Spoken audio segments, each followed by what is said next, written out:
कल जो पैराग्राफ हुआ था अंत में, उसको पढ़ के आगे बढ़ेंगे, जिसमें कहा गुरुदेव ने कि काल की गति कभी तीव्र कभी मंद। आज के विचार कल विशेष महत्व न रखें, किंतु कुछ विचार मात्र नहीं रहते, तथ्यपूर्ण तथा यथार्थ रहते हैं। उनमें परिवर्तन नहीं आता। सूर्य पूर्व दिशा में उदय तथा पश्चिम दिशा में आज भी अस्त हो रहा है। विज्ञान वेत्ताओं का अनुमान है कि ऐसा भी समय आएगा जब सूर्य के प्रकाश में ऐसी प्रखरता नहीं रहेगी जैसी कि आज है। अनुमान है, सत्य भी हो सकता है, किंतु मुक्ति तो अनुमान नहीं, सत्य की तरह सत्य है। और जो बातें चल रही हैं कि आधुनिक काल में किस प्रकार विज्ञान के चमत्कार और उनके वशीभूत होकर प्राणी अपना जीवन यापन कर रहा है, किंतु जो विचार प्राचीन काल में हमारे ऋषि मुनियों ने रखे और बहुत से विचार ग्रंथ लिखने वालों ने उनमें प्रकट किए, तो समय बदलता रहता है। तो काल की गति कभी तीव्र होती है, कभी मंद होती है। अलग अलग युग आते रहे हैं, आते रहेंगे। विचार भी आते रहे हैं, आते रहेंगे। हो सकता है आज जो विचार हैं वो आज के लिए उपयुक्त हों, किंतु आवश्यक नहीं कि वो कल उपयुक्त होंगे या नहीं होंगे। विशेष महत्व उनका कल होगा कि नहीं होगा। तो यह तो ऐसे विचार होते हैं जो युग धर्म पर आधारित होते हैं, यानी जो दुनिया में चल रहा है उसके आधार पर। जिस तरह सतयुग में सात्विक विचार वाले लोग ज्यादा थे, इसीलिए उसका नाम सतयुग पड़ा। उसी तरह कलयुग में तामसिक विचार वाले लोग ज्यादा हैं, इसीलिए इसे कलियुग कहा जाता है। किंतु ऐसा नहीं है कि जो विचार सतयुग में थे वो आज नहीं है। तो कुछ विचार ऐसे होते हैं जो सिर्फ विचार मात्र नहीं होते हैं, उनमें कुछ न कुछ तथ्य होता है, यथार्थता होती है, और उसका कारण यह है कि वो कल्पना नहीं होती, वो अनुभव पर आधारित होते हैं और उनमें परिवर्तन नहीं होता है। और फिर गुरुदेव ने उदाहरण दिया कि सूर्य पूर्व दिशा में उदय और पश्चिम में अस्त होता आया है, तो कहने वाले तो कह देंगे कि यह तो एक प्राकृतिक नियम है, दिन रात इसी प्रकार होते आए हैं। और विज्ञान वाले खोज करके ये बताते रहते हैं कि भाई एक समय ऐसा भी आएगा। तो ये एक भविष्य के प्रति अनुमान है। वर्तमान में उन्हें यह अनुभव नहीं मिल सकता है। हाँ, पिछली जो गतिविधियां हैं सूर्य की, उन गतिविधियों के आधार पर उन्होंने अपना आकलन किया है, अनुमान लगाया है, किंतु आवश्यक नहीं कि भविष्य में वो सत्य हो भी सकता है, नहीं भी हो सकता है। किंतु जहां तक मुक्ति की बात है, मुक्ति अनुमान नहीं है। वो कोई पिछले तथ्यों पर आधारित नहीं है, वो आज का अनुभव है। और ये एक ऐसा अनुभव है ऋषि मुनियों का जो प्राचीन काल से लेकर आधुनिक काल तक चला आ रहा है। और जिस किसी ने भी इस पर ध्यान दिया, इसको अपने जीवन में स्थान दिया, उस मार्ग पर आगे बढ़ा, अपने अनुभव के आधार पर उसे मुक्तावस्था का बोध भी हुआ है। यानी जो बातें हमारे पुराने ऋषि मुनि प्राचीन काल में कह गए, सतयुग में जो बातें थी, आज कलयुग में भी वो लागू होती हैं, क्योंकि वो सत्य पर आधारित है। और सत्य जो होता है वो देश, काल और पात्र, इन तीनों से परे होता है, यानी ऊपर उठा हुआ होता है। देश यानी स्थान विशेष पर, कि जो सत्य की अनुभूति सतयुग में हुई थी और किसको हुई, किस स्थान में हुई, कोई कुछ भी नाम दे दे जगह का, और या अभी भी जो सत्य की अनुभूति होती है वो किसी स्थान विशेष तक सीमित नहीं है, क्योंकि सत्य तो सर्वव्यापी है, यानी देश में बंधा हुआ नहीं है। कि कोई अगर यह कह दे कि सत्य की अनुभूति तो एकमात्र सत्संग सदन में ही हो सकती है, तो ये उसका अपना अनुभव हो सकता है।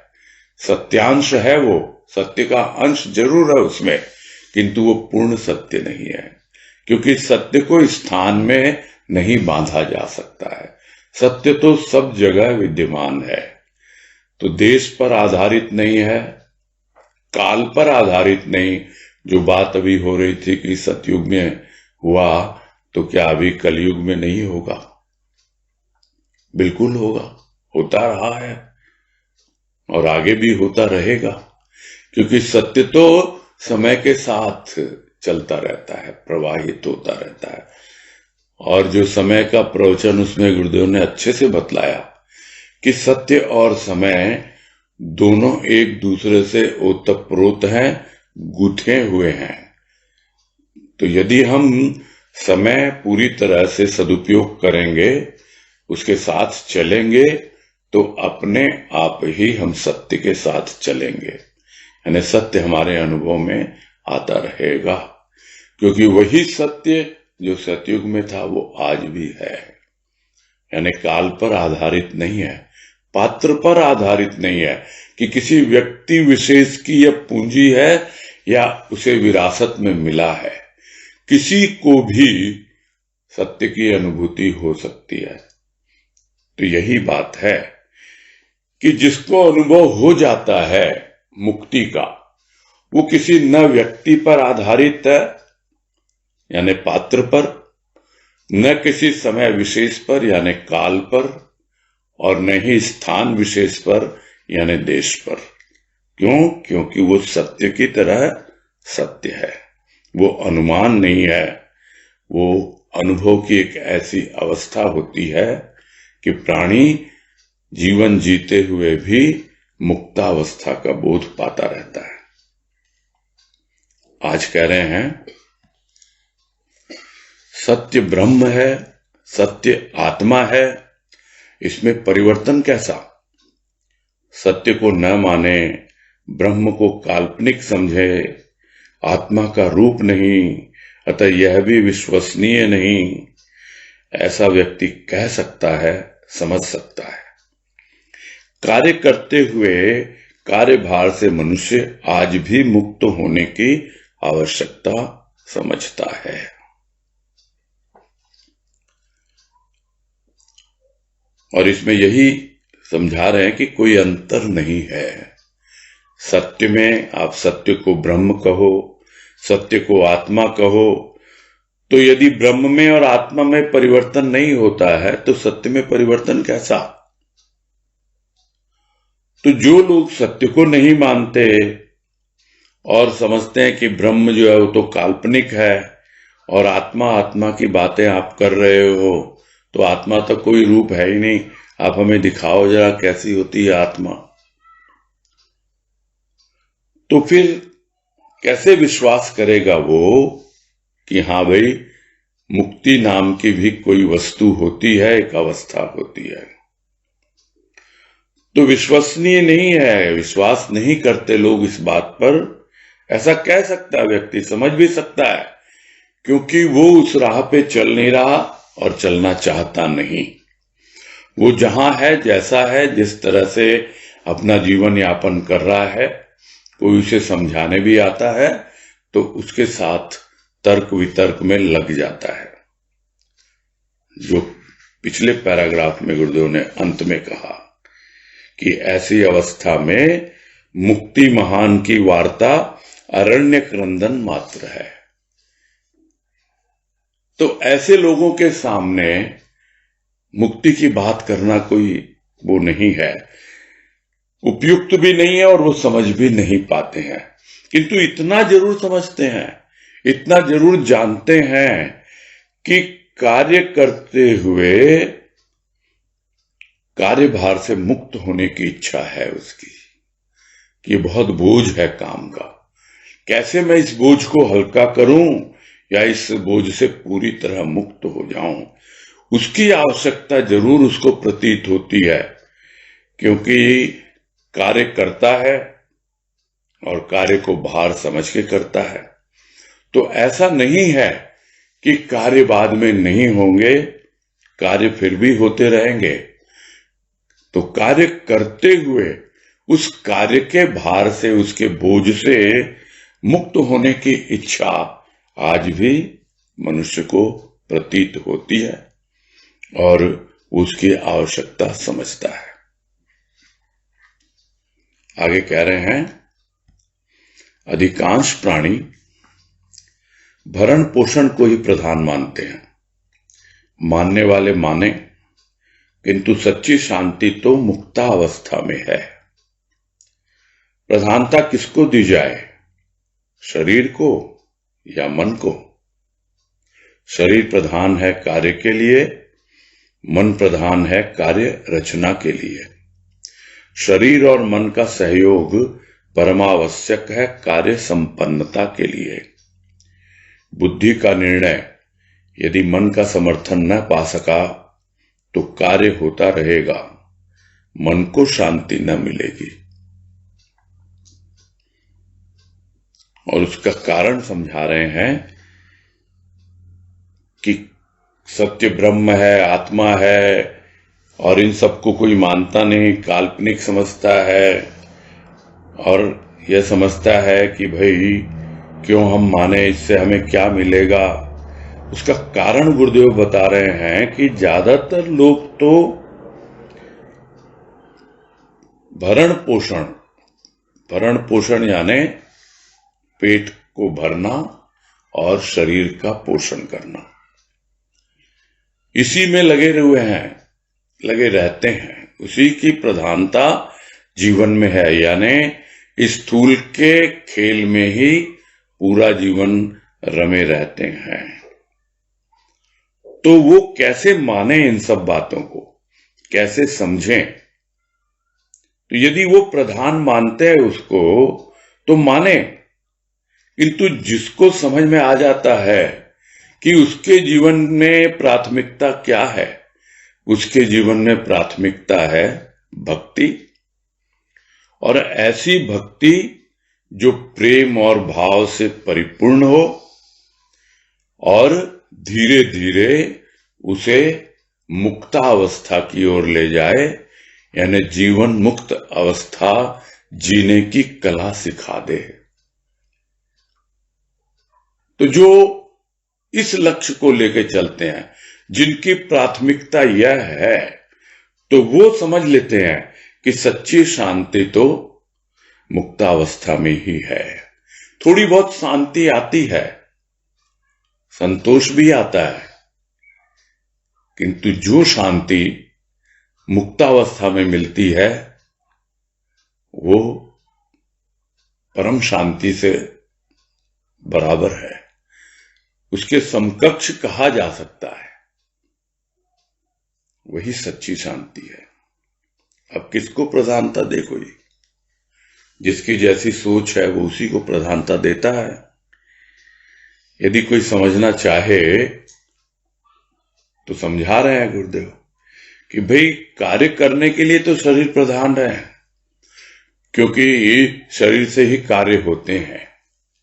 जो भी हमारी कर्मेंद्रियां हैं और ज्ञानेंद्रियां हैं जो शरीर के साथ ही लगी हुई हैं और उनके द्वारा ही कार्य संपादित होता है। और मन का क्या काम है? मन का काम है कि किस प्रकार से वो काम किया जाए, यानी सोचना, विचारना, पूरी प्लानिंग करना कि मुझे क्या करना है अपने जीवन में, किस तरह से। यह तो हो गया एक पूरे जीवन का, क्या कहें उसको, नियोजन, कि किस प्रकार से मुझे अपने जीवन को नियोजित करना है, उसकी प्लानिंग करनी है। जिस तरह फैमिली प्लानिंग यानी परिवार नियोजन, वैसे ही जीवन की प्लानिंग, जीवन का नियोजन करना है। और उसको हमको वर्षों में, महीनों में और दिनों में इस तरह प्लानिंग को रखना होता है। तो कल मुझे क्या करना, आज मुझे क्या करना, ये सब जब तक विचार पहले से नहीं करेगा तो वही अवस्था होती है कि शरीर तो लग गया काम में, कोई प्लानिंग ही नहीं है, क्या करना आज, कुछ सोचा ही नहीं है। अरे रोज तो वही काम करने हैं, लेकिन रोज वही काम करने तो फिर आप बाहर निकलोगे कैसे उनसे? तभी तो वो काम बोझ लगते हैं, कभी तो वो कर्म का बंधन लगता है। तो मन प्रधान है किसके लिए? विचार करने के लिए, कार्य रचना के लिए, यानी किस तरह मुझे कार्य को सुनियोजित ढंग से करके अपना समय जो मेरी प्राथमिकता है उसके लिए निकालना है। और शरीर और मन दोनों का सहयोग बिल्कुल आवश्यक है। कार्य तभी ठीक से संपन्न होता है। मन कुछ कहता है और शरीर इसे स्वीकार न करे, या शरीर उतना सबल नहीं है, दुर्बल है, और मन चाहता है बहुत कुछ करना, तो शरीर को पहले सबल करना होगा। तो यह तो मन और तन लेख में गुरुदेव ने दोनों का क्या सहयोग होता है और किस प्रकार से सामंजस्य स्थापित करते हुए आगे बढ़ते हैं, सब समझाया। यहां यही कह रहे हैं कि शरीर और मन का सहयोग परमावश्यक है किसी भी कार्य को संपन्न करने के लिए, यानी दोनों एक दूसरे से सहयोग करते रहें। एक कुछ बोलेगा, दूसरा कुछ करेगा, तो ऐसे काम नहीं होते हैं। शरीर उसको बोझ मान लेगा और मन तो बोलेगा करो, नहीं करता है। अब फिर बुद्धि ने निर्णय लिया था ये कि हाँ भाई यही तेरे लिए सही है, किंतु मन उसको अगर स्वीकार नहीं करता और उसको सपोर्ट नहीं करता, यानी समर्थन नहीं देता उसका, तो मन मार के काम करते हैं। अक्सर यह मुहावरा हमने सुना होगा, क्या करें मन मार के काम करना पड़ता है। तो मन क्या मरता है? नहीं, मन मरता नहीं है, अशांत रहता है। बुद्धि ने बोल दिया, मन ने स्वीकार किया नहीं, अब शरीर भी अपने हिसाब से करेगा, तो फिर मन अशांत रहेगा। तो यह बातें कितनी बार गुरुदेव समझा चुके हैं, प्राय प्रत्येक लेख में इस तरह की बातें वो लिखते हैं ताकि उस प्राणी को समझ में आए जिसके लिए भरण पोषण ही जीवन की प्रधानता है और जिसका एकमात्र लक्ष्य जो है वो धन दौलत, रुपया पैसा, सामाजिक रुतबा, अपने अहंकार का पोषण, इन्हीं सब में सारा जीवन निकल जाता है उसका। उसको समझना होता है और बार बार इसीलिए प्रत्येक लेख में इस बात को गुरुदेव मेंशन करते हैं। आगे कह रहे हैं, धार्मिक कहलाने वाले व्यक्ति प्रायः कहा करते हैं मन बड़ा दुष्ट तथा नटखट है, भगवान की भक्ति में नहीं रमण करता। दुष्ट तथा नटखट मन नहीं, उनके विचार हैं, उनका वातावरण है, उनके साथी हैं। मनुष्य को प्रोत्साहन मिलता है उनके विचारों से, उनके साथियों से। मनुष्य बदलता है अपने साथियों के कारण। प्राप्त वस्तु या धन की वृद्धि में सचेष्ट रहने वाला व्यक्ति मुक्ति की महानता को क्यों स्वीकार करेगा? भ्रांत धारणा के कारण वह समझ बैठता है कि यदि मैं मुक्त हो गया तो भरण पोषण कैसे होगा। मुक्ति कार्यों पर प्रतिबंध नहीं लगाती, वह उनके कार्यों को अधिक सुगम बनाती है। काश यह बात समझ में आ जाए। जो अंतिम पंक्ति गुरुदेव ने लिखी है कि जिस मुक्ति की बात यहां हो रही है वो कार्यों पर प्रतिबंध नहीं लगाती कि तुमको ये करना है ये नहीं करना है, बल्कि जो कुछ भी हम कर रहे हैं उन कार्यों को करने का एक ऐसा तरीका बतलाती है ताकि वो कार्य और सुगमता से होते रहें, वो कार्य हमें बोझ न प्रतीत हो। तो पैराग्राफ को तो शुरू किया है कि जो तथाकथित धार्मिक व्यक्ति हैं, जो अपने आप को समझते हैं कि हम धर्म की राह पे चल रहे हैं, भाई बुद्धि का निर्णय तो हमने मान लिया, लेकिन ये मन जो है वो शांत रहता ही नहीं है, ये तो चंचल है, भागता रहता है, इधर से उधर नटखट है बच्चे की तरह, और इतना दुष्ट है कि सुनता ही नहीं मेरी बात, और भगवान की भक्ति मैं करना चाहता हूं या चाहती हूं किंतु उसमें लगता ही नहीं है तो मन। तो जरा विचार करे।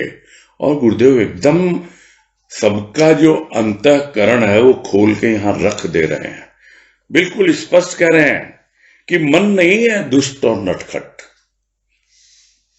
आपके विचार हैं। इन विचारों पर विचार करो। और वातावरण है, किस वातावरण में आप हो, वातावरण यानी कौन सी जगह हो, क्योंकि बहुत बार कुछ ऐसे वातावरण में वाइब्स होते हैं यानी वाइब्रेशंस जिससे हम अवगत नहीं होते हैं, और उसके कारण हम जो करना चाहते हैं वो नहीं कर पाते हैं।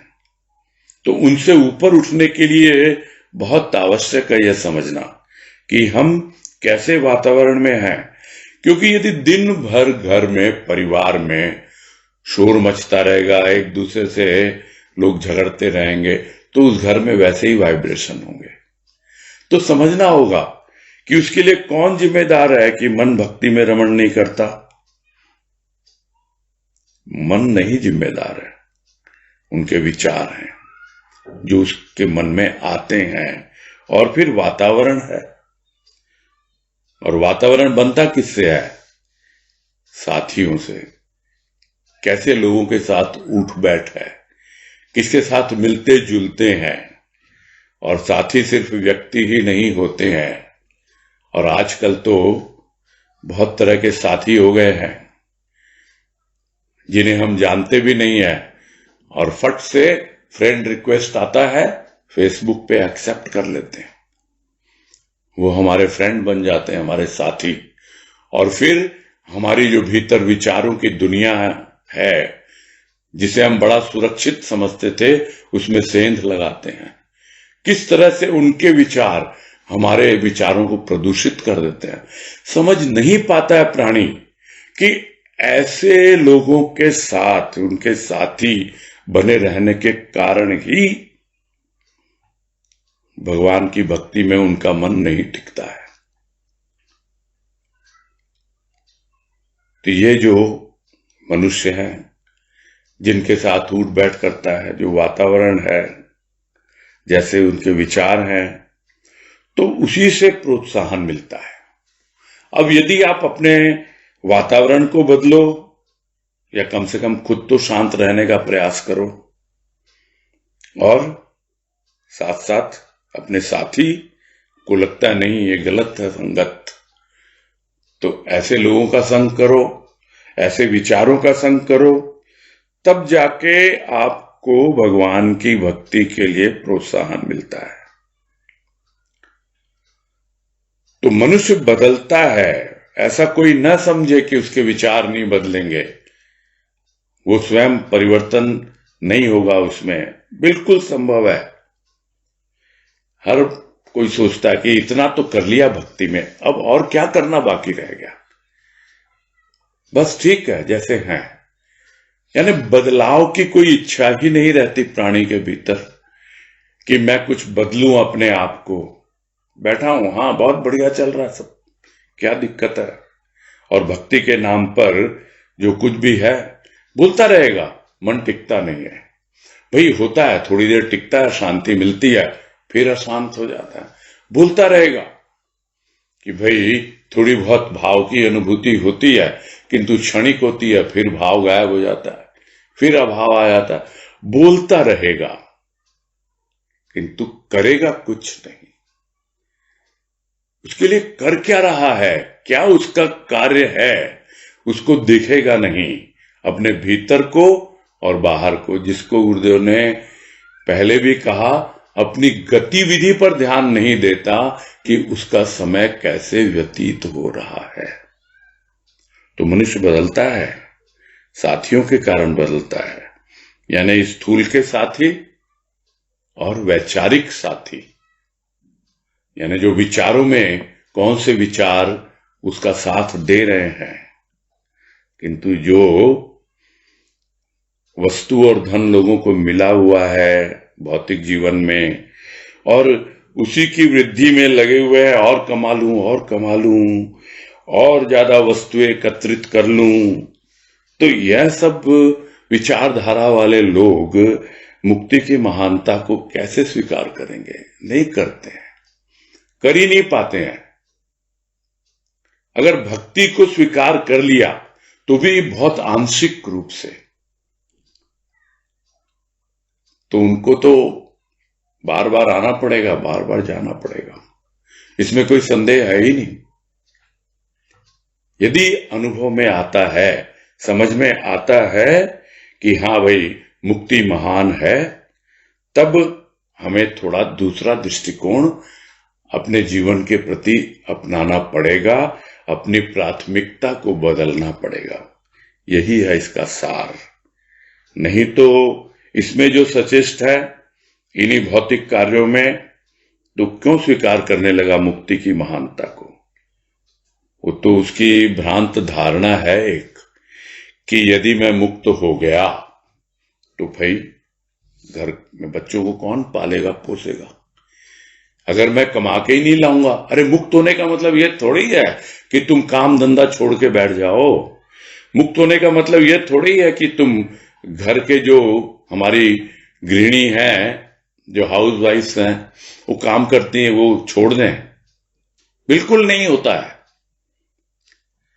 यह समझ है, उनकी समझ का फेर है, यही कह रहे हैं। क्योंकि वो समझ बैठता है ऐसा कि मुक्त हो गया तो भरण पोषण कैसे होगा। वो समझ नहीं पाता कि मुक्ति कार्यों पर प्रतिबंध नहीं लगाती है और अधिक सुगम बनाती है। शायद यह बात समझ में आ जाए तो प्राणी का जीवन ही बदल जाए, उसकी सोच बदल जाए, और वो कुछ है ही नहीं। व्यक्ति इंसान है क्या? अपने सोच के कारण ही उसका जीवन बनता है। और ये कहा जाता है, what is a man? Man is nothing but A bundle of thoughts. विचारों का पुतला है एक व्यक्ति। जैसे विचार होंगे वैसा ही वो आगे करेगा। तो सबसे पहले तो अपने विचार बदलने हैं, और विचार बदलेंगे संग बदलने से। संग बदलेगा उस पे विचार करने से कि भाई मैं कैसे लोगों का संग अभी कर रहा हूं। अपने आप को देखना, सीखना, समझना, कैसे मेरा एक एक दिन व्यतीत हो रहा है। तब उसे समझ में आएगा कि मैं आराम से जीवन मुक्त होकर के जी सकता हूं।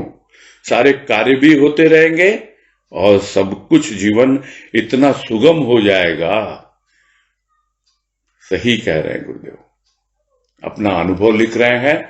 और जिन किसी को भी यह अनुभव उनकी कृपा से मिला है, उन्हें बिल्कुल समझ में आ रहा होगा कि मुक्ति की अवस्था कार्यों पर प्रतिबंध नहीं लगाती है, कार्य और अधिक सुगमता से होते रहते हैं। आगे कह रहे हैं, कार्य करते हुए निर्लिप्त रहना मुक्ति का एक लक्षण है। निर्लिप्त भाव सरल नहीं, यह कहना उचित है, किंतु व्यक्ति की भावना दुष्कर को भी सरल बना देती है। जिस ओर व्यक्ति का ध्यान लगा, समय पाकर उसे सफलता प्राप्त हुई। यह लगन है जिसने असंभव को भी समय समय पर संभव बनाया है। अनेक भौतिक कार्य इसी लगन के द्वारा होते आए और होते रहेंगे। तो लगन की बात भी बहुत बार आ चुकी है और फिर से समझा रहे हैं कि भाई ठीक है, लोग कह सकते हैं कि कार्य करते हुए भाई हम कार्य से निर्लिप्त रहें, कैसे रहें? तो जो प्रयास करते हैं, उसके लिए विचार करते हैं, तो ऐसा ना समझें कि वो पूरी तरह से मुक्तावस्था को जी रहे हैं, किंतु हाँ, ये एक लक्षण है कि भाई मेरे प्रभु का दिया हुआ काम है, बस मुझे निर्लिप्त होकर के उस काम को संपादित करना है। अब उसका चाहे जो भी फल हो, अच्छा हो बुरा हो, उसकी ओर मुझे ध्यान नहीं देना है। तो यदि इस भाव से कोई कार्य करता है तो काफी हद तक वो मुक्ति यानी जीवन मुक्तावस्था की ओर आगे बढ़ रहा होगा। यह उसका एक लक्षण है। किंतु यह निर्लिप्त भाव सरल नहीं, ऐसा भी लोग कहते हैं। कहना उचित है, किंतु यदि आप ये समझें कि सरल तो नहीं है, लेकिन यदि आप निर्लिप्त नहीं हो पा रहे तो कैसे निर्लिप्त हो? तो प्रारंभ में तो भक्ति से ही होता है कि मेरे प्रभु का दिया हुआ काम तेरा। अब नाम मेरा हो रहा है कि नहीं हो रहा है, चलो कोई बात नहीं है, अच्छा हुआ तो बोलता है प्राणी नाम मेरा, अच्छा नहीं हुआ तो फिर जैसी प्रभु की इच्छा, यानी उसका नाम हो गया। यानी सफलता मिली तो मेरी, और असफलता मिली तो प्रभु की इच्छा। यानी प्रभु जिम्मेदार है असफलता के लिए, अपनी ओर देखता नहीं कि उसमें लगन की कमी है। जब लगन से लगता है और कार्य के किसी भी फल की ओर ध्यान नहीं देता है, तो फिर निर्लिप्त होकर के आराम से कार्य करता चला जाता है। किंतु हां, पूरी तरह ध्यान लगा के करना पड़ता है। ध्यान लगता है, लगन होती है, और लगन लगी रहती है, समय लगता है। ऐसा नहीं है एक दिन में तो कुछ भी नहीं होता। कबीर ने कहा ना, माली सींचे 100 घड़ा, ऋतु आए फल होए। तो इसका मतलब यह नहीं है कि हम सींचना बंद कर दें, सिंचन जारी रखें, और वही लगन कहलाती है। लगे रहें, यही लगन है। छोड़ न दे बीच में, आधा अधूरा छोड़ देंगे तो फिर ठीक है, जितना किया। अब तब तक वो पेड़ मुरझाएगा या फिर से पल्लवित हो पाएगा, किसी को पता नहीं है। इसलिए जिस लक्ष्य को लेकर आगे हम बढ़ रहे हैं कि हमें मुक्तावस्था को उपलब्ध होना है जीते जी, मरने के बाद किसको स्वर्ग मिलता है कि नरक मिलता है कि किसे जीवन मुक्ति मिलती है, हमें कुछ पता नहीं है, कोई बताने आता नहीं है। किंतु जो जीते जीते मुक्त अवस्था को अनुभव कर लेते हैं, वो गुरुदेव की तरह लिख कर जाते हैं कि हाँ भाई, हमने मुक्तावस्था का अनुभव किया, और अब आप लोगों को समझा रहे हैं कि क्यों मुक्ति महान है, और आप जीते जी बड़े आराम से उस मुक्तावस्था का अनुभव कर पाएंगे, कर सकते हैं। बस लगे रहें, आपके भीतर लगन होनी चाहिए, तब जाकर असंभव भी संभव हो जाता है। आगे कह रहे हैं, प्राणी का अंतिम रूप मनुष्य है ऐसा समझा जाता है। मनुष्य ही मुक्त हो सकता है, यह मनुष्य के लिए स्वर्ण सुयोग है। इस सुयोग से यदि मनुष्य लाभ न उठा पाया तो मनुष्य का आगमन निरर्थक होगा। अन्य प्राणी प्रकृति अधीन, मनुष्य कुछ स्वाधीन कुछ पराधीन। यह पराधीनता उसके पूर्वकृत कार्यों का प्रसाद है जिसे वो विधाता कहता आया है। तो प्राणी का अंतिम रूप मनुष्य है, सभी लोग बोलते हैं। न जाने 84 लाख योनियों को पार करके कैसे कैसे हमने शुभ कर्म किए हैं कि आज ईश्वर की कृपा से हमें मनुष्य का जन्म मिला है और यह अंतिम रूप है। अब फिर से मिलेगा कि नहीं मनुष्य का जीवन, किसी को कुछ पता नहीं है। फिर भी समझते हैं लोग कि बाकी सब जो है, जितनी भी 84 लाख योनियां हैं, उसका सर्वश्रेष्ठ रूप, अंतिम रूप मनुष्य है। बाकी सब इतर योनियां पशु पक्षी इत्यादि की होती हैं। और यह भी कहा जाता है कि मनुष्य ही मुक्त हो पाएगा, किसी और को यह सुविधा उपलब्ध नहीं है ही नहीं, किसी के लिए है नहीं। और यह भी यहां तक भी कहा जाता है कि जो स्वर्ग में बैठे हुए हैं देवता, अब वो कल्पना हो सकती है, उनको भी मुक्त यदि होना है तो उन्हें भी इस पृथ्वी पर आना पड़ता है, मनुष्य का जन्म ग्रहण करना पड़ता है। क्योंकि मुक्त होने का एकमात्र तरीका है मनुष्य की योनि प्राप्त करना। और मनुष्य जीवन ही एक स्वर्ण सुयोग है, यानी गोल्डन चांस। इससे बड़ा सुयोग मिलने वाला नहीं है फिर से। और इसका लाभ भी यदि नहीं उठाया तो फिर मनुष्य के रूप में हमारा इस संसार में आना वो निरर्थक ही होगा, कोई लाभ नहीं होगा। ये कोई नई बातें नहीं लिख रहे हैं गुरुदेव, सबको पता है। पता होते हुए भी हम उस पे चलते हैं कितना या नहीं चलते हैं, वो भी हमको पता है। सबको सब कुछ पता है, किंतु इस बात पे ध्यान नहीं देते कि कितना हम आगे बढ़ पा रहे हैं। यह भी दिखता है कि और जितने भी प्राणी हैं वो सब प्रकृति के अधीन है, किंतु मनुष्य जो है पूरी तरह प्रकृति के अधीन नहीं है, कुछ है। स्थूल प्रकृति पे तो काफी विजय प्राप्त कर ली है अभी मनुष्य ने, काफी हद तक उसने बहुत उपचार कर लिए हैं कि गर्मी के समय गर्मी न लगे, सर्दी के समय सर्दी न लगे, जो कि हमारे पूर्वजों को सहन करनी पड़ती थी। वो स्थूल प्रकृति पे तो काफी हद तक उसने कंट्रोल कर लिया है, किंतु सूक्ष्म प्रकृति वो तो बिल्कुल ही नेग्लेक्टेड पहले से रही।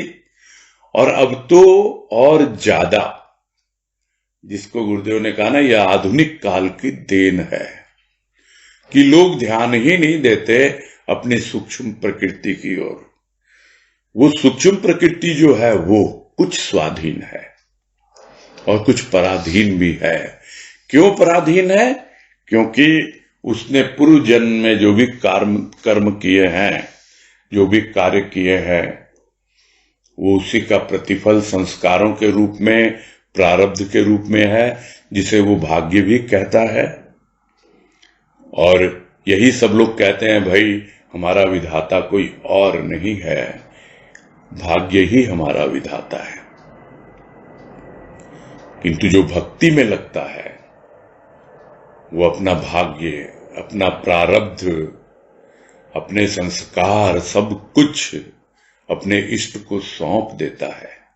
तब उसे पता लगता है कि मैं अपनी स्वाधीनता भी प्रभु के चरणों में डाल रहा हूं। अब मैं पूरी तरह से उसके अधीन हो रहा हूं। अभी वो मुझे पर लग रहा है, तब मुझे लगता है कि मैं अभी पराधीन हूं, क्योंकि मुझे स्वाधीनता का मतलब ही नहीं पता, क्योंकि मैं स्वयं को जानता ही नहीं। भक्त स्वीकार करता है इस बात को कि मैं अपनी स्वाधीनता का मिसयूज कर रहा हूं, गलत कार्यों में लगा रहा हूं। मैं तुम्हें समर्पित करता, अब तुम मुझे चलाओ कि मुझे कैसे अपना जीवन यापन करना है। मैं तुम्हारे अधीन, तुम्हारी आज्ञा का पालक, जो तेरी रजा हो उसमें मैं राजी हूं। तब समझ में आती हैं बातें कि अब मेरा विधाता कौन? भाग्य विधाता। भाग्य ही विधाता पहले था, अब शिष्ट ही मेरा भाग्य विधाता। जिसे गुरुदेव कहते हैं, भाग्य में क्या लिखा होता है? भविष्य। हम भविष्य बताते नहीं हैं, भविष्य बनाते हैं। बस बनाएगा वो, इतना विश्वास लेके जब प्राणी उसकी शरण में जाता है, अपना समर्पण कर देता है, सब कुछ। 1 इंच भी स्वाधीनता नहीं है उसके पास कि ये मेरी जमीन है, यहां मैं खड़ा हुआ हूं। नहीं, मैं तो त्रिशंकु की तरह हवा में झूल रहा हूं। तुम मुझे दो गज जमीन, तो मैं उस पर बैठूं, अन्यथा जैसे तुम रखो वैसे मैं तैयार हूं। इतनी स्वीकृति जब तक जीवन में नहीं आती है, तब तक वो समझ नहीं पाता कि किस प्रकार से मैं अपनी स्वाधीनता का मिसयूज कर रहा हूं, गलत कार्यों में उसको लगा रहा हूं। आगे कह रहे हैं, कार्यों की श्रृंखला ही ऐसी है कि मनुष्य कार्यों से मुक्त नहीं हो पाता है जीवन अनेक बार, किंतु एक को न मान अनेक के चक्र में सदा दलित होता रहता है। अनेक की अभ्यर्थना उसे अनेक जन्म ग्रहण करवाती है। वह हक्का बक्का सा रहता है, क्या करे क्या न करे इसे विचारता है। कभी निर्णय कर पाता है, कभी अमीमांसित सा रहता है।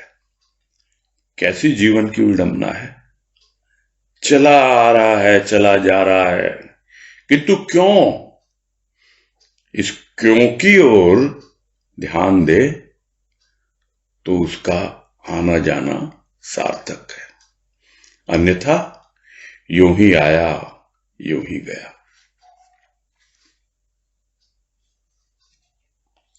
तो समझना है, समझा रहे हैं गुरुदेव कि कार्यों की श्रृंखला ही ऐसी है। श्रृंखला यानी चेन, एक बेड़ी है ये, कि उससे मुक्त होना आसान नहीं है। बंधा हुआ है प्राणी कार्यों के साथ, कर्मों के साथ। न जाने कितनी बार उसे जीवन मिला है, हो सकता है मनुष्य का जीवन ही मिला हो, किंतु एक को नहीं मानता, अनेक को मान के उसी चक्कर में लगा रहता है। और किसी को पूछने जाओ, क्या करें भाई, हमारे परिवार में तो ये मान्यता है, हमारे यहां तो उसकी धोख लगती है, हमारे यहां तो ये करते हैं वो करते हैं, और यह ऐसे चक्र चलाता है, भीतर मन शांत होता नहीं है। फिर बोलता अपने लिए तो नहीं करते, परिवार वालों के लिए करना होता है। कोई बात नहीं, समझना है खुद को। यहां समझा रहे हैं गुरुदेव कि अनेक बार जीवन लिया, एक को नहीं मान के अनेक के चक्र में सदा दलित होता रहता है। दलित होना मतलब क्या? पैरों तले कुचला जाना। कितनी बार कितनी ठोकरें खाता है और किसके द्वारा कुचला जाता है? इस चक्र के द्वारा, आवागमन के चक्र में फंसा रहता है। आता है, अनेक की अभ्यर्थना करता है, और वह अनेक की अभ्यर्थना अनेक जन्म ग्रहण करवाती है। अभ्यर्थना, यह शब्द लिखा है गुरुदेव ने, और एक एक शब्द चुन चुन के लाते हैं गुरुदेव। ये भी लिख सकते थे अनेक की प्रार्थना, नहीं, प्रार्थना एक की होती है, अभ्यर्थना अनेक की होती है। क्यों? क्योंकि उस अभ्यर्थना में प्रार्थना का अंश तो होता है, किंतु स्वार्थ ज्यादा होता है। तो जो अनेक को मानते हैं उसमें अभ्यर्थना करते हैं, सभी देवी देवताओं को मनाते हैं अपने स्वार्थ की पूर्ति के लिए। तो अनेकों की अभ्यर्थना करता है और वही अनेक जन्म उसे ग्रहण करवाती है, और वो हक्का बक्का सा रहता है। क्या करूं, छोड़ दूं इसको, अरे ये हो जाएगा और देवता नाराज हो जाएगा। तभी भी तुमको भय है ना कि तुम जिसकी शरण में जा रहे हो उसमें तुम्हें विश्वास नहीं है। अन्यथा कोई भी देवता रुष्ट नहीं होता। यह तुम्हारी मानसिक कमजोरी है जिसके कारण तुम इन बातों को समझ नहीं पा रहे हो। और हक्का बक्का मतलब क्या? कंफ्यूज्ड है ही नहीं, कभी इधर कभी उधर, ये बोलता है ऐसे कर लो, वो बोलता है ऐसे कर लो, चलो इसने बोला। तो उसकी जो भी पूजा आराधना प्रार्थना वो कुछ नहीं होती है, सिर्फ ऊपरी ऊपरी रह जाती है, कर्म कांड तक ही सीमित रहती है, भीतर कोई असर नहीं होता उसका। फिर उसके सामने आप मुक्ति की बातें करो, बड़ी मुश्किल है। तो हक्का बक्का सा क्या करेगा वो, क्या करे क्या ना करे, कंफ्यूज है।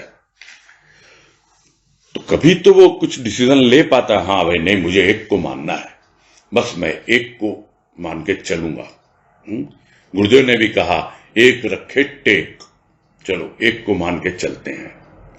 लेकिन फिर कुछ जीवन में ऐसी स्थिति परिस्थिति आती है, फिर परेशान, फिर सोचने लगता है क्या करूं क्या नहीं करूं, फिर हक्का बक्का कि ये बोल रहा है, घर वाले ये बोल रहे हैं, वो ये बोल रहा है, वो ऐसा है वो वैसा है, निर्णय ले नहीं पाता, उसकी मीमांसा ही नहीं कर पाता, सोच समझ ही नहीं पाता, तो अमीमांसित सा रहता है। तो यही कह रहे हैं गुरुदेव कि कैसी जीवन की विडंबना है, चला जा रहा है जीवन, बीत रहा है, आया प्राणी फिर चला आएगा ऐसे ही।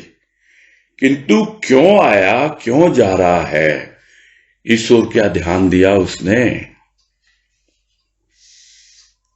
अगर ध्यान दे तब तो उसका आना जाना सार्थक होता है, अन्यथा यूं ही आया यूं ही गया।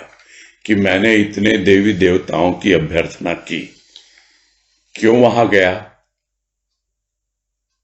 कोई बोले पूछे, किसी को बताता है? कोई बोले नहीं बताना नहीं चाहिए, बताने से मन्नत पूरी नहीं होती है।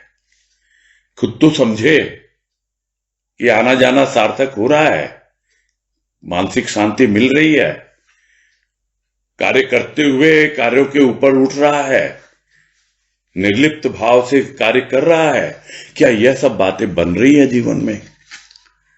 ध्यान दे तब तो समझ में आए ना कि एक तो दुनिया का आना जाना और ये बाकी अलग अलग जगह चक्कर काटना, वो कितना सार्थकता है उसमें।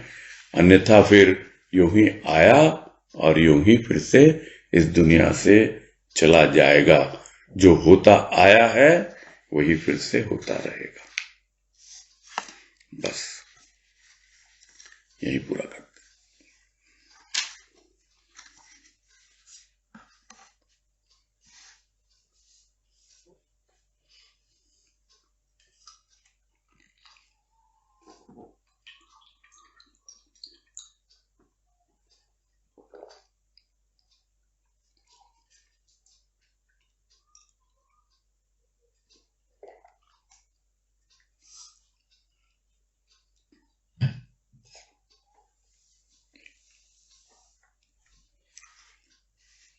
संतोष शर्मा बोलिए।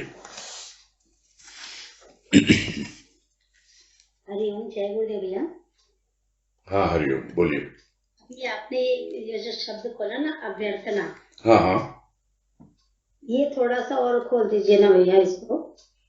अनेक की अभ्यर्थना से अनेक जन्म ग्रहण करवाती है, ये थोड़ा और एक्सप्लेन कर दीजिए इसको। नहीं, जो मुझे तो भाव समझ में जो आया, यहाँ गुरुदेव प्रार्थना भी लिख सकते थे ना, हाँ। इसलिए क्योंकि जनरल वे में तो अभ्यर्थना और प्रार्थना एक ही होती है, जनरल वे में। अच्छा। अब जो हम बोलते हैं, हमको जैसे हम जॉब में थे, कभी हमको छुट्टी लेनी है तो कहते हैं कि हाँ। आपको उसके लिए एक प्रार्थना पत्र लिखना पड़ेगा। यानी आपको अवकाश लेने के लिए एक प्रार्थना पत्र लिखना पड़ेगा। तो प्रार्थना पत्र तो है, नाम तो प्रार्थना पत्र है, किंतु उसमें आपके पीछे क्या है? आपको छुट्टी लेनी है ना, उसका स्वार्थ तो है ना आपको। तो कहने को तो प्रार्थना पत्र कहा जाता है, किंतु है तो वो अभ्यर्थना। तो अभ्यर्थना और प्रार्थना में उस दृष्टिकोण से कोई विशेष अंतर नहीं होता है, लेकिन जो मुझे यहाँ भाव समझ में आ रहा है, शब्दों में निहित भाव जो, वो ये है कि अनेक की अभ्यर्थना, यानी अनेक से वो अपने स्वार्थ पूर्ति के लिए ही प्रार्थना करता है। स्वार्थ पूर्ति के लिए जो प्रार्थना करते हैं उसके लिए शब्द लिया गया है ना। हाँ, मुझे ये समझ में आ रहा है। हाँ, समझ गए। मुझे ये भाव समझ में आ रहा है। हाँ, और यही उसे अनेक जन्म ग्रहण करवाती है। हाँ। आपको शायद पता है कि नहीं, इतना जो बहनें आती थी ना, जब गुरुदेव थे सशरीर, बहनें आती थी। हाँ, और ये तो मैंने अपने कानों से सुना हुआ है, यह समझाने के लिए कि एक को मानो तो क्यों मानो। तो वो समझाते थे, इतना ही समझाते थे, क्योंकि ज्वाइंट फैमिली होती थी उस वक्त, अभी भी है काफी, लेकिन कम हो गई अब ज्वाइंट फैमिली। तो बोले आपके घर में कौन कौन है? बोले जेठ है, देवर है, देवरानी है, जेठानी है, पति है, सास ससुर है, सब है ना, सब है ना। तो सबको आप बड़े रेस्पेक्ट से ही देखते हो, सबके साथ अच्छा व्यवहार ही करते हो। हाँ, ठीक बात है, बिल्कुल करते हैं। किंतु जो स्थान आपके हृदय में अपने पति के लिए है, क्या वो बाकी के लिए है? इतनी सिंपल लैंग्वेज में गुरुदेव समझा देते थे कि एक को मानो। जिस तरह एक स्त्री के लिए उसका पति होता है, वो एक होता है। ऐसा नहीं है परिवार में और लोग हैं, किंतु पति का स्थान तो नहीं ले सकते ना वो। वैसे यह एक है आपके जीवन में, वो एक ही आपकी टेक रखेगा। और भावनी जर्नी के शुरू में ही गुरुदेव ने पूरा लिखा हुआ एक रखे टेक के ऊपर।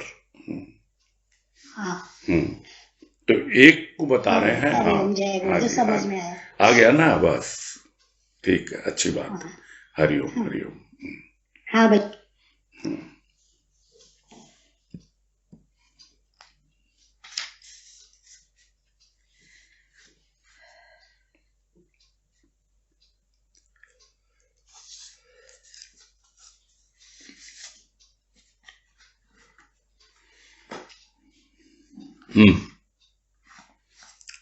सुधा तुलसियान बोलिए। प्रणाम भैया। हाँ, नमस्कार, बोलिए भैया। जो बात आई थी कि मनुष्य कुछ स्वाधीन कुछ पराधीन, तो मनुष्य अपनी स्वाधीनता का पूरा यूज नहीं कर पाता ढंग से। इसको थोड़ा सा और समझाइए, क्योंकि वो पराधीनता बीच में आ जाती है कि वो अपनी स्वतंत्रता को समझ नहीं पाता। कैसे, मतलब? देखो क्या है, पराधीनता को तो वो भाग्य बोल के छोड़ देता है कि मुझे भाग्य से ज्यादा तो कुछ मिलने वाला है नहीं, कितनी मेहनत कर लूं, कितना पुरुषार्थ कर लूं, क्योंकि मैं तो भाग्य के पराधीन हूं, वो भाग्य ही मेरा विधाता है। स्वाधीन भी है, कुछ करे, कुछ नए विचार ग्रहण करे, कुछ और अपने जीवन में परिवर्तन लाए। और वो जो लाने की कोशिश करता है तो दुनिया में देखता है कि किस प्रकार से अधिकांश प्राणी जो है भरण पोषण को ही प्रधान मानते हुए जीवन यापन कर रहे हैं। वो भी उसी में लग जाते हैं कि प्राप्त वस्तु या धन की वृद्धि में सचेष्ट यानी वो जिसके लिए स्वाधीनता कुछ करने के लिए कर नहीं पाता, वो या ध्यान ही नहीं देता है, अपनी मन मर्जी चलाता है, ऐसा नहीं है, तो उसकी स्वाधीनता का वो गलत जगह व्यवहार करता है। और भक्त जो है वो समझ लेता है, एक तो वो अपने पराधीनता से, यानी मैं क्या बस इन्हीं सब कर्मों में ही बंधा रहूंगा क्या, सुबह से शाम तक यही करना है क्या, कुछ इससे छुटकारा नहीं मिल सकता, इसकी ओर सोचता है। और यह भी सोचता है कि क्या बस यही खाने पीने और यही समय बिताने के लिए हैं मैं आया हूं इस दुनिया में, नहीं।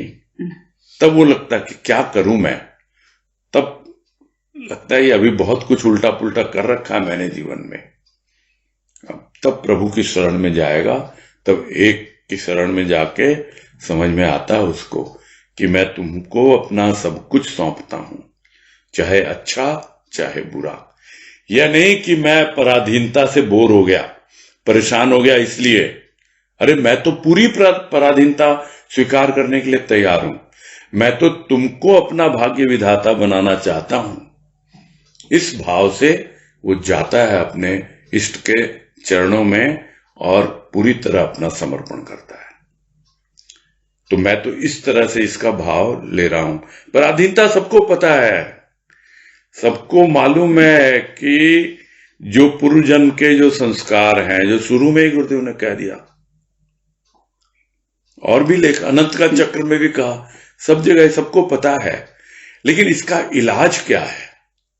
इसका इलाज एकमात्र यही है कि आप अपना भाग्य उसको विधाता ना मान करके आप परमात्मा को विधाता मानिए, और जो संत आपके जीवन में परमात्मा के रूप में आया है उसको सब कुछ सौंप दीजिए। भाई मुझे तो यही समझ में आता है और गुरुदेव की कृपा से यही अनुभव मिला है। हाँ भैया, हाँ ठीक है, स्पष्ट है ना? हाँ हाँ हाँ हाँ, प्रणाम। हाँ, हरिओम हरिओम। ठीक है फिर पूरा करते हैं अब। क्या नाथी है क्या? चलो अभी 2-1 मिनट है, कर ले आपसे भी बात।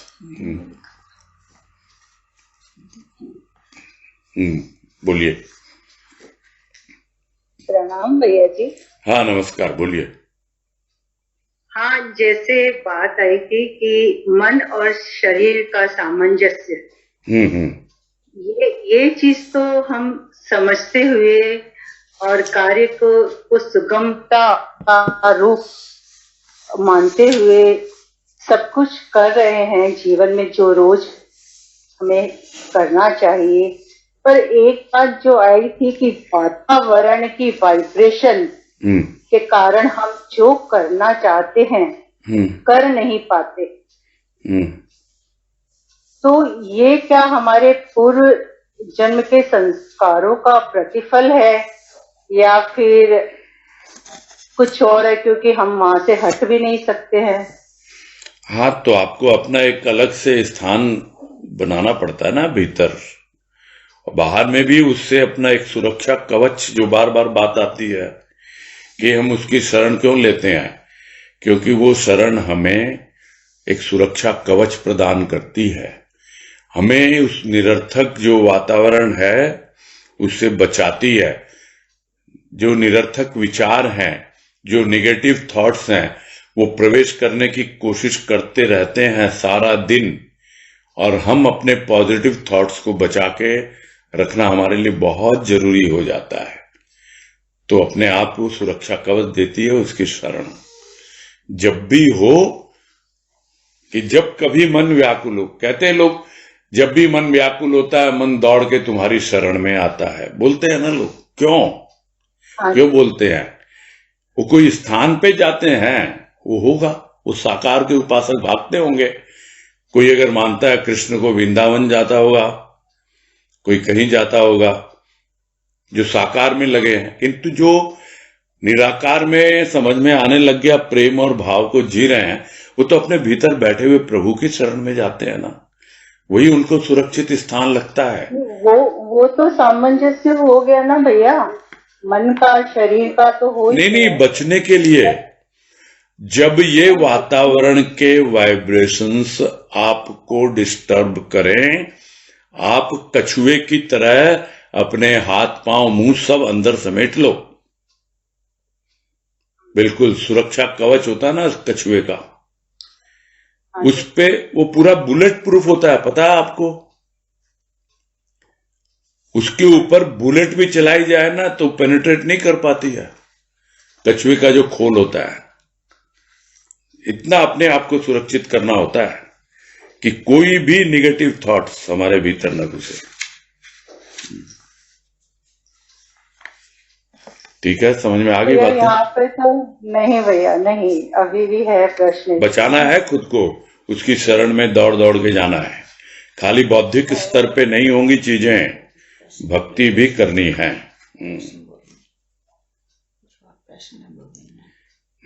तो आप क्या पूछ रहे हैं? यही तो पूछ रहे हैं ना कि वातावरण से कैसे बचा जाए, यही तो पूछा ना आपने। इसमें हम है ना, मतलब एक शब्द आया था, मैं वो प्रॉपर शब्द तो नहीं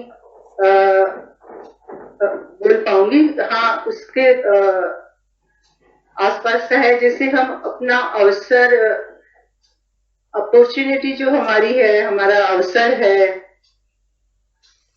उसकी अभिव्यक्ति नहीं हो पाती है वातावरण के कारण। हम हमारी पता नहीं अब क्या, मुझे देखो कुछ भी अगर बोला गया है, कुछ प्रवाह में बोला गया है, और मुझे ऐसा लगता है स्पष्ट करके ही बोला जाता है गुरुदेव की कृपा से। फिर आप रिकॉर्डिंग सुनना, फिर कल कर लेना बात, कोई बात नहीं है। हाँ जी, हाँ जी, हाँ, रिकॉर्डिंग सुन के हाँ फिर से भैया, कर लेना। हाँ, नहीं वैसे मुझे काफी कुछ समझ में आ गया भैया। नहीं, आपने कहा कि वातावरण से कैसे बचा जाए, मैं उसका आपको, हाँ, उसका उत्तर आपको दे रहा था, क्योंकि मुझे प्रश्न यही समझ में आया। अब आप कुछ और बात पूछ रहे हो, वो क्या बात है, तो वो तो आप ठीक से एक्सप्लेन ही नहीं कर पा रहे हो कि क्या जानना चाह रहे हो, आप किस शब्द की बात कर रहे हो। तो वो आप रखिएगा रिकॉर्डिंग सुन के कि क्या आपको समझ में आया, है ना? हाँ भैया, सही है, बिल्कुल सही है। ठीक है। हरिओम भैया। हाँ, हरिओम हरिओम। हाँ भाई, समय तो अब हो चुका है, अब कल बात करेंगे आपसे अलका पोद्दार जी से। आप कल पहले ही हैंड रेज कर लेना, और आप अपना प्रश्न भूल न जाओ तो अपने पहले ही नोट कर लेना अभी। हाँ, ताकि फिर बोलोगे अच्छा था, हम तो भूल गए क्या पूछना था, तो हमने हैंड रेज ही नहीं किया। अक्सर ये सुनने को मिल जाता है, इसलिए नोट कर लीजिएगा, और कल पहला नंबर आपका। ठीक है, पूरा करते हैं। ठीक है भैया जी। हरिओम भैया जी। हाँ, हरिओम सबको। हरिओम सबको, हरिओम हरिओम सबको, हरिओम सबको, हरिओम हरिओम हरिओम सबको, हरिओम।